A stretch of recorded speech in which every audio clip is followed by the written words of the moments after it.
नमस्कार। एनसीईआरटी गुरुजी में आपका बहुत बहुत स्वागत है। यह है क्लास 7 की हिंदी की किताब बाल महाभारत कथा का चैप्टर 18 अध्याय 18 भीम और हनुमान। सुहावना मौसम था। द्रौपदी आश्रम के बाहर खड़ी थी। इतने में एक सुंदर फूल हवा में उड़ता हुआ उसके पास आ गिरा। द्रौपदी ने उसे उठा लिया और भीमसेन के पास जाकर बोली, क्या तुम जाकर ऐसे ही कुछ और फूल ला सकोगे? यह कहती हुई द्रौपदी हाथ में फूल लिए युधिष्ठिर के पास दौड़ी गई। द्रौपदी की इच्छा पूरी करने के लिए भीमसेन उस फूल की तलाश में निकल पड़ा। चलते चलते वह पहाड़ की घाटी में जा पहुंचा, जहां केले के पेड़ों का एक विशाल बगीचा लगा हुआ था। बगीचे के बीच एक बड़ा भारी बंदर रास्ता रोके लेटा हुआ था। बंदर ने भीम की तरफ देखकर कहा, मैं कुछ अस्वस्थ हूँ, मेरी तबीयत ठीक नहीं है, इसलिए लेटा हुआ हूँ। जरा आंख लगी थी तो तुमने आकर नींद खराब कर दी। मुझे क्यों जगाया तुमने? एक बंदर को इस प्रकार मनुष्य जैसा उपदेश देने पर भीमसेन को बड़ा क्रोध आया और बोला, जानते हो मैं कौन हूँ? मैं कुरुवंश का वीर कुंती का बेटा हूँ। मुझे रोको मत, मेरे रास्ते से हट जाओ और मुझे आगे जाने दो। बंदर बोला, देखो भाई, मैं बूढ़ा हूँ, कठिनाई से उठ बैठ सकता हूँ। ठीक है, यदि तुम्हें आगे बढ़ना ही है तो मुझे लांघ कर चले जाओ। भीमसेन ने कहा, किसी जानवर को लांघना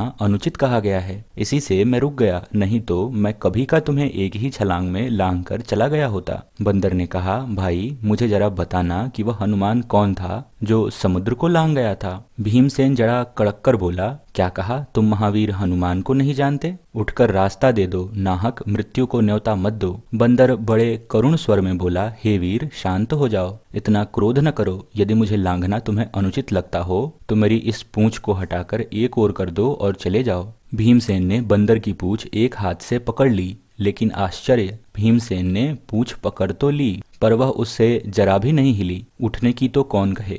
उसे बड़ा ताज्जुब हुआ कि यह बात क्या है। उसने दोनों हाथों से पूंछ पकड़कर खूब जोर लगाया, किंतु पूंछ वैसी की वैसी ही धरी रही। भीम बड़ा लज्जित हुआ, उसका गर्व चूर हो गया था। उसे बड़ा विस्मय होने लगा कि मुझसे अधिक ताकतवर यह कौन है। विस्मय होने लगा मतलब डर लगने लगा। भीम के मन में बलिष्ठों के लिए बड़ी श्रद्धा थी। बलिष्ठों के लिए मतलब बलवानों के लिए। वह नम्र हो गया, बोला, मुझे क्षमा करें, आप कौन हैं? हनुमान ने कहा, हे पांडुवीर, हनुमान मैं ही हूँ, वानर श्रेष्ठ। मुझसे बढ़कर भाग्यवान और कौन होगा जो मुझे आपके दर्शन प्राप्त हुए। यह कहकर भीमसेन ने हनुमान को दंडवत प्रणाम किया। मारुति ने आशीर्वाद देते हुए कहा, भीम, युद्ध के समय तुम्हारे भाई अर्जुन के रथ पर उड़ने वाली ध्वजा पर मैं विद्यमान रहूंगा, उपस्थित रहूंगा, प्रेजेंट रहूंगा। विजय तुम्हारी ही होगी, जीत तुम्हारी ही होगी। इसके बाद हनुमान ने भीमसेन को पास के झरने में खिले हुए सुगंधित फूल दिखाए। फूलों को देखते ही भीमसेन को द्रौपदी का स्मरण हो आया, याद आ गई। उसने जल्दी से फूल तोड़े और वेग से आश्रम की ओर लौट चला। इसी के साथ खत्म होती है कहानी।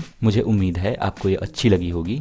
हमारी इस वीडियो को देखने के लिए आपका बहुत बहुत धन्यवाद। मिलता हूँ आपसे अगले चैप्टर 19 में। तब तक के लिए बाय बाय।